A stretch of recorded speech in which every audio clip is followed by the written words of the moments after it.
Hey everybody, and welcome to the Billboard.com Pop Shop Podcast. My name is Keith Caulfield, and I am the co-director of charts at Billboard. Joining me, as always, is Billboard's deputy editor digital, Katie Atkinson. Hi, Katie. Hi, Keith. How are you? Great. How about yourself? I am good. You know, it's funny. We're actually recording this at the end of the day on Monday, but Yes. we haven't actually really just said, hi, how's it going? It's been a busy one. It's been a busy day. It always is. Well, the Billboard Pop Shop Podcast is your one-stop shop for all things pop on Billboard's weekly charts. In addition, you can always count on a lively discussion about the latest pop news, fun chart stats and stories, new music, and guest interviews with music stars and folks from the world of pop. Today on the show, we'll be talking about Justin Bieber abruptly canceling the remainder of his Purpose World Tour and how Ryan Seacrest will be back to host the upcoming American Idol reboot. In addition, we'll remember the late Chester Bennington of Linkin Park, who died last week on Thursday. In slightly happier news, we have chart news about how friend of the podcast, Charlie Puth, gets his third top 10 single on the Billboard Hot 100, how both Selena Gomez and Demi Lovato charge into the top 40 of the list with their latest efforts, and how Nine Inch Nails is back on the alternative songs chart with its 20th hit single. On top of all that, we have an interview with Fifth Harmony's Ally Brooke Hernandez and dance duo Lost Kings. The three of them called up to the Pop Shop to talk about their collaborative single, Look at Us Now, so stick around for that a little later on in the show. I'm just talking too fast today. I'll give you a break. Thanks. But first. Before we get started, if you enjoy the podcast, subscribe to the show on iTunes so you won't miss an episode, and give us a rating or review while you're at it. If you have any questions for us, feel free to tweet us at Keith_Caulfield or at KT Atkinson. And if you want to explore more podcasts from Billboard, visit itunes.com/Billboard Podcasts. And another way you can explore Billboard is by going to Billboard.com, where we're going to run through the biggest headlines of this week. Look at you. Segue. Segue. Into the saddest part of our show, of course. The biggest news of the week was the loss of Linkin Park singer Chester Bennington, who was found dead in his Palos Verdes, California home on Thursday at age 41. The Los Angeles County coroner has ruled his death a suicide by hanging. It's beyond tragic. In addition to having one of the biggest voices in rock music since the band debuted in 2000 with the mega-selling album Hybrid Theory, one of only 22 albums to sell more than 10 million copies since Nielsen Music began electronically tracking sales in 1991, Bennington was also a husband and a father of 6. His Linkin Park bandmates waited until after the weekend to put their thoughts into words following Bennington's death, sharing a statement to Facebook on Monday. I just picked out a few excerpts from this statement. It's, of course, very just sad. It says, "Dear Chester, our hearts are broken. The shockwaves of grief and denial are still sweeping through our family as we come to grips with what has happened." Their statement continues, "Talking with you about the years ahead together, your excitement was infectious. Your absence leaves a void that can never be filled. A boisterous, funny, ambitious, creative, kind, generous voice in the room is missing. We're trying to remind ourselves that the demons who took you away from us were always part of the deal. After all, it was the way you sang about those demons that made everyone fall in love with you in the first place. You fearlessly put them on display, and in doing so, brought us together and taught us to be more human." So Linkin Park has canceled their upcoming One More Light tour, which was set to begin this Thursday in Massachusetts in light of this news. Yeah, it's just, I didn't realize he had 6 kids either. Yeah. So speaking of all this, as it goes when someone passes away, an artist passes away, we usually see the reaction to their passing on the charts. Because people want to consume the music. They just want to hear the music. People just want to remember the artist, and they do it by streaming songs, buying music, buying albums. We saw it happen with Prince in great numbers. His very best of Prince hit number 1. Yeah. And we're seeing the chart action this week with Linkin Park. 4 of their albums re-enter the Billboard 200 chart, including One More Light, which actually just came out in May. Yeah. Debuted at number 1. They had actually just put a music video out for a song from that album the morning of Chester's passing. Yeah. So, obviously the sales and their streams are going to increase dramatically. And I wrote stories about this over the weekend, and you can read them on Billboard.com. And, funny, people always ask this, too. Like, usually I'll end up answering questions from reporters who ask me, well, why... Like, if Hybrid Theory, which is the album that Katie mentioned that has sold more than 10 million copies in the U.S., why would that...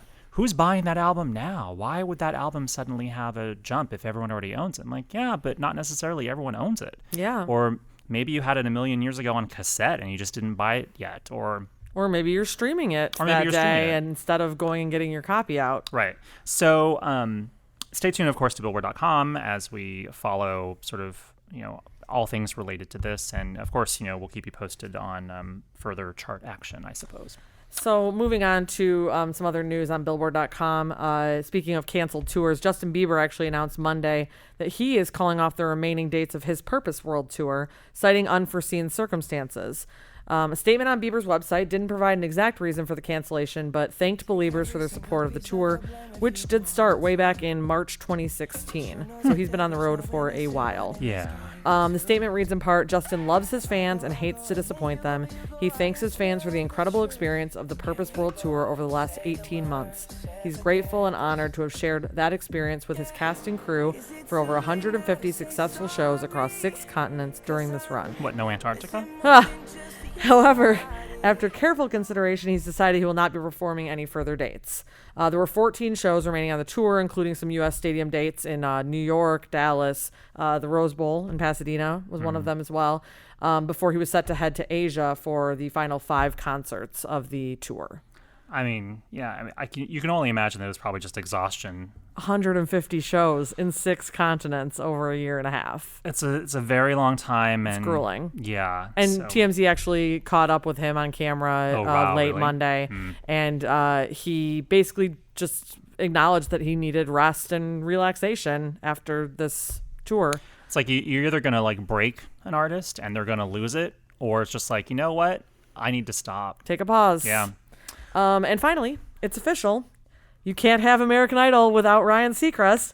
The ubiquitous host, who was the only consistent on-air talent in Fox's original 12-season run, is coming back to host the ABC Idol reboot next year. Randy Jackson wasn't on for all? Nope. Oh, well, never mind. Yeah, he transitioned to a mentor role at some point and then was completely off. Oh. Yeah. Oh, okay. Yeah. Seacrest confirmed the news during his new gig as co-host of Live with Kelly and Ryan on Thursday's episode. And in a statement, he said, "It's genuinely hard to put into words what American Idol means to me. I'm so grateful." Yeah, exactly. It's his livelihood.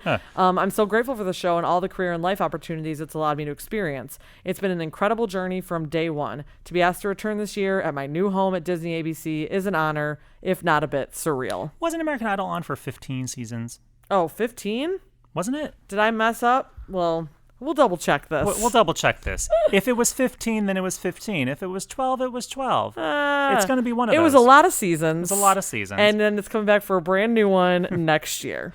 And this is Ryan Seacrest. His new home at Disney ABC, where also he's the co-host of Live with Kelly and Ryan. Yep, and he'll be making the bi-coastal trip from New York to Hollywood to do this show. As it turns out, we're going to discover that all this time, Ryan has had an identical twin. And that's how he's able to appear in all these Ryan places. Seacrest. And he also hosts a Monday through Friday morning radio show. You know, It's an LA show that is syndicated, but he's likely shooting it or airing it from New York now. He records it in the morning before Live with Kelly and Ryan goes live at 9 a.m. East Coast time, I believe. Yeah.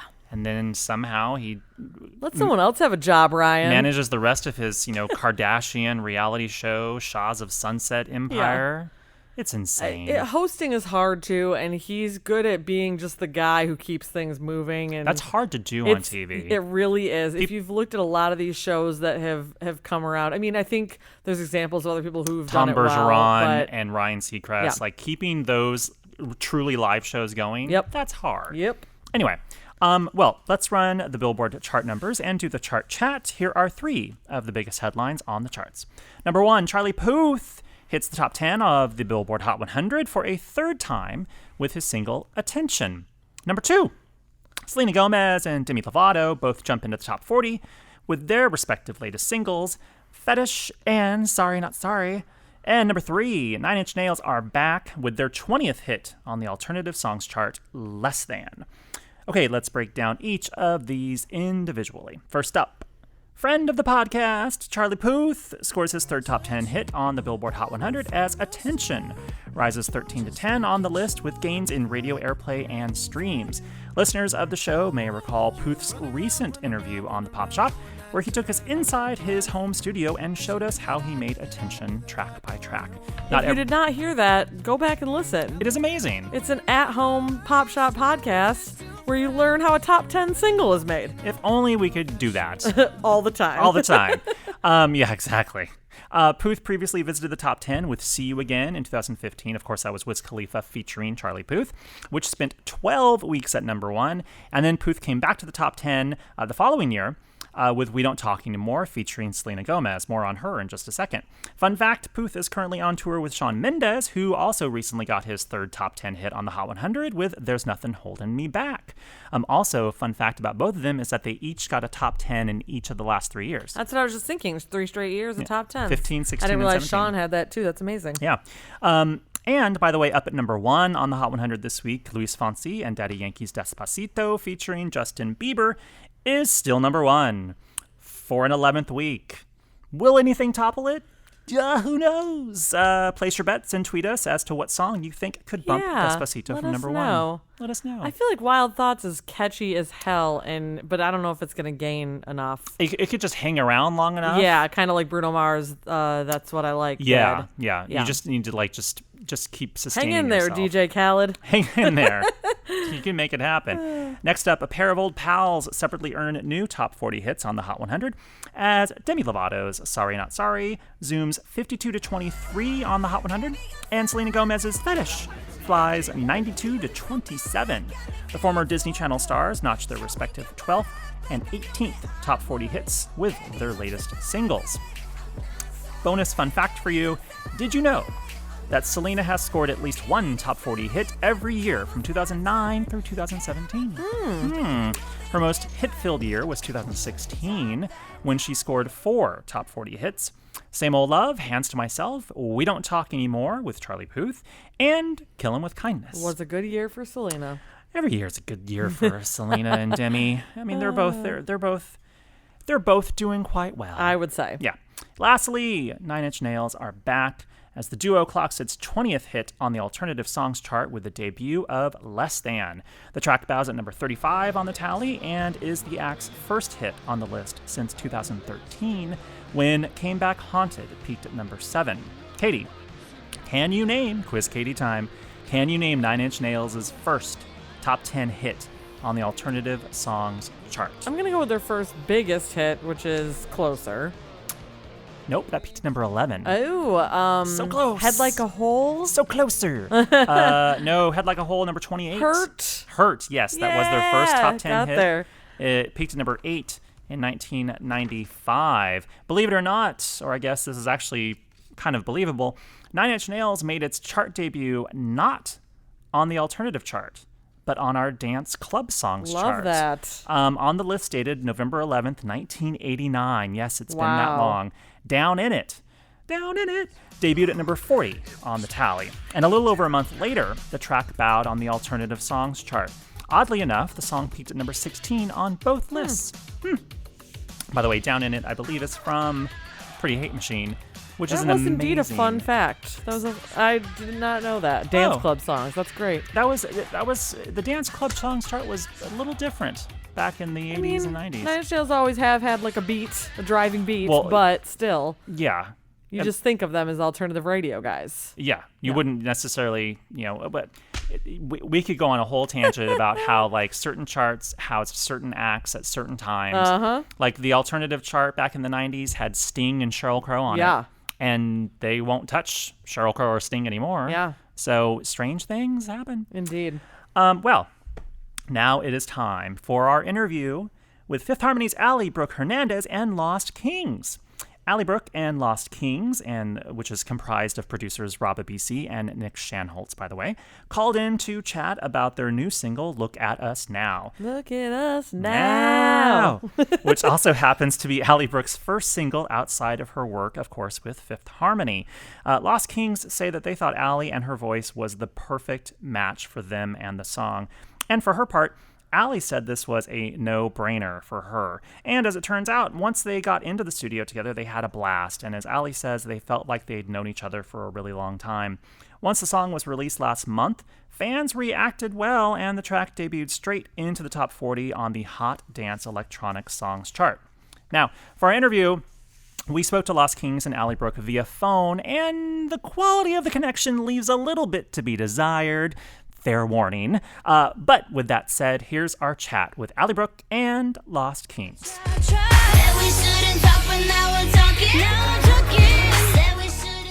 Welcome to the Billboard Pop Shop Podcast. Nick and Rob of Lost Kings and current Billboard magazine cover star Ally Brooke of Fifth Harmony. How are the three of you guys doing? Hey! Great. How are you? Ally, I think the last time I saw you, you were actually in our office at Billboard with a bunch of kittens talking about kitten adoptions. Do you remember that? Oh my gosh, of course I do. That was on Valentine's Day. That was like the best Valentine's Day ever. Yeah. Hey, well, how are you now guys? We're thrilled. We're amazing, and you're super awesomely busy right now with all things Fifth Harmony. Of course, your own single "Look at Us Now" with Lost Kings. How did you get hooked up with the guys? Who called who? Who made that connection happen? Ooh, well, they actually heard that they created this song. They created "Look at Us Now," and they really were so excited about it. And then we got in touch, and I was on the top of their list, and the reason why I know that is because they just said that in another interview. I'm very happy. And we we got in contact together, and I heard the song, and I fell in love with it. I thought it sounded like such a big record, and it was something that I could dance to, and the beat and the melodies were so infectious. And I was like, yes, this is a no-brainer. Of course, I'd love to be a part of this record. And then we all got in the studio one day and had so much fun. And it felt like we had known each other forever. And then we created Look at Us Now. Rob, I see there are some interesting co-writers on the track, including folks that have written hits for like Martin Garrix and Justin Bieber. Can you talk about the writing of the song and how the track was created? Yeah. So this writer, Jessie Thomas, who we've worked with, she had the idea, and that's where we heard the idea for Look at Us Now. And we loved it, and we had some other songs that we were working with at the time, so we wanted to get it done, but we had to fit it in the schedule. And then we were over at MTV in New York, and we're playing some demos for them and our new songs, and everyone freaked out about like the idea that we had started for Look at Us Now. So we knew we had to get that done. And once we got the track done, we sent it over to Ally. That was everything started from there once we sent it to Ally, because there was a lot of tweaks that we had to make from the original idea. So once we got in the studio, we basically rearranged the lyrics of the song and made it fit for everybody. And once we did that, Jessie was in the studio as well. And we had the song pretty much done after one day in the studio. Wow. Nick, can you talk about, why Ally was the right fit for the track? What was it about her and her voice that was like the perfect fit for the song? Yeah, we had heard Rob had played me something that she did that wasn't Fifth Harmony. I forget what it was, but we immediately, like, because that's number one on our list. I mean, obviously, like, she has, with Fifth Harmony and those fans, they're really insane fans, and they just are so supportive. But main thing for us was the voice, and was like the sound of her voice. And the energy that she brings. And when, this track obviously is has a lot of energy, and we needed somebody with that. And when we had heard her voice, we were like, separate from Fifth Harmony, we were like, oh, this is, I think, gonna be a perfect match. And, we think this could work. And it really was. When we got in the studio, it was like, man, this was a no-brainer. It just worked out it couldn't have worked out more perfectly than we thought it was going to work out. I mean, you never know sometimes, but when we heard Ally's voice, we were just like, I think this is going to be perfect. And that's why she was like number one on our list to get it done. And then on top of that, like I said, having such supportive fans, I thought it was just a right combination for what the song was about and how her voice speaks on the song, with her, with her energy and everything. Wow. Oh, Ally, thanks, obviously. guys. I love how the phoners that you guys get to do suddenly give you realizations of how much there's a mutual love in between the three of you. It only comes out now during press calls, basically.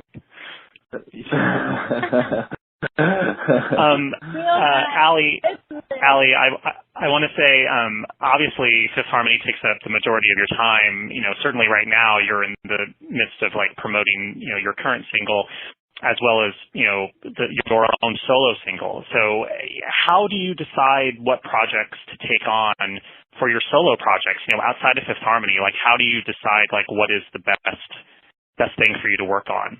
Well, first of all, it's really great because the girls and I have the system where we talk to each other and we communicate to each other what's going on, what each of us are working on, and it's very supported because we are so open and transparent with each other.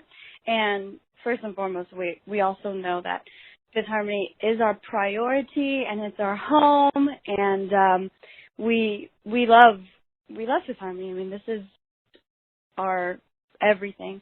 And when we are taking on other projects, for me, this kind of just came really naturally. I fell in love with this song, heard it, and, I was like, it's a no-brainer. And we recorded it back in February. And everything just kind of flowed, just having a conversation with the boys and their management and their label, and figuring out our schedules and making sure that they don't conflict. It was a very smooth and easy process. And, of course, the girls were so supportive as well, and everything kind of happened really smoothly. So thank God for that. Nick, are there going to be opportunities for us to see the three of you, and also A$AP Ferg, of course, who's also on the track, perform the track in the future? Because I think you've sort of performed it once already, but maybe have there been other performances that I've missed, or are we going to see more in the future, perhaps? Yeah, absolutely. That's the plan. We keep going back and forth about all our schedules, trying to get it out, trying to get that figured out. The only time we did it was in Marquee when we premiered the song, but it was more of a premiere than a performance, because it was the first time that we were all together, and just wanted to play. We were doing a DJ show, so we just wanted to just play the song and see people react, and so that's in the plans for sure. We're trying to work out as many dates as we can between Ally's schedule and our schedule, to where we might be around the same place at the same time. Right now, the focus is trying to figure out, get everybody on board for the video and the music video. So we definitely want to do that. So we're trying to get that ironed out as well. So there's a lot of plans to do performances, do the video. So it's just a matter of timing and getting it all straight and working it out. But that's the plan, because we really want to perform the song. The reaction's been great when we played shows. So if we can bring Ally and Ferg out, it would be amazing. So because we definitely have some great shows coming up, and I know she's got great shows coming up. So we're just trying to make it happen. Rob, I think you guys have done a lot of remixes for a whole bunch of artists, but I don't think I've seen any that you've done for Fifth Harmony. I could be wrong. Have you done any remixes for Fifth Harmony already? No, we actually haven't. We haven't done any. I feel like you can probably make that happen now. Yeah. I hope our remake is good enough. It definitely happened now. I feel like there's an opportunity. You may know someone in the group now that can get you an in. I'm just saying, we can make it happen right now, maybe. that was the end goal. That's why we wanted to do the song with Ally's, to end up doing the remix pack for Fifth Harmony. Yeah, they can make a really good remake. That's for sure. Rob, I'm curious, Nick was just saying how, you guys are trying to arrange the schedules, between, the three of you, to do a video and then maybe performances. Does that weigh upon you guys when you're trying to put together collaborations? Like, you have the single with Tinashe and then you have this one with Ally Brooke. Do you think man, this is logistically going to be difficult to sort of pull off promo, or is it more about like, no, let's just make the best song that we can and then everything else will figure itself out later? Yeah, it's definitely about just making the best song that we can and then worry about everything else after the fact. Because at the end of the day, that's what matters most, and that's what we need to worry about, is just making and producing the best song that we can. And then usually, when the product is good, everything will fall into place and people will be flexible with their schedules and be excited about, what we just put out. And I feel like that's the case with this is, people can say, be busy, but if they're into the project, we'll make a date work. Got it. Well, you guys, this has been great. Thank you so much for taking the time to chat with me, and I wish you guys great success with the single, and I hope to see you guys perform the track together very soon. Great. Yes, thank you so much for having us. We appreciate it. Thank you. We hope you love the record.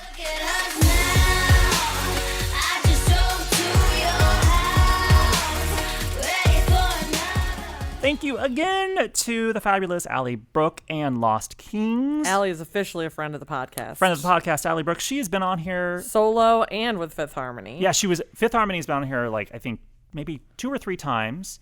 And she's been on here, I think, twice now, because you interviewed her. I interviewed her once. Yeah. You interviewed her once, and I'm assuming Jason did the Fifth Harmony interviews. Yes, he did both the Fifth Harmony ones, back in the day. So. Well, welcome back, Ally. Welcome back, Ally, and welcome to Lost Kings, too. Indeed. And now, it's time for the Chart Stat of the Week. This week in 1986, Peter Gabriel earned his only #1 hit on the Billboard Hot 100 with Sledgehammer. The track rose to the top of the list dated July 26, 1986, and spent 1 week atop the tally. Gabriel, who co-founded the band Genesis in the late 1960s, embarked on a solo career in 1975. He notched his first solo hit on the Hot 100 2 years later with Salisbury Hill. As for Sledgehammer, the song might be best known for its groundbreaking music video, which used claymation and stop-motion animation to animate Gabriel himself, as well as fruits and vegetables, dancing raw chickens, popcorn, cotton candy, and more crazy objects. The video would win the MTV Video Music Award for Video of the Year, and the song was nominated for Record of the Year at the Grammy Awards. Sledgehammer's parent album, So, also got a nod for Album of the Year. Gabriel visited the top 10 once more after Sledgehammer with another So single, Big Time. Another cool video, too. Yes. Anyway, so there you have it. This week in 1986, Peter Gabriel hit #1 with Sledgehammer. Do, do. Okay. We have reached that time. It's the end of the show. Once again, it's the end of the show, Katie. I would have thought that maybe In Your Eyes could have been a #1 given the Say Anything connection. It was a hit. It just wasn't a #1 hit. Wasn't a top 10 hit. Light the heat. Such a good song. Should we go out on that song? I mean, yeah. See you guys next time. Bye. In your eyes, the light, the heat.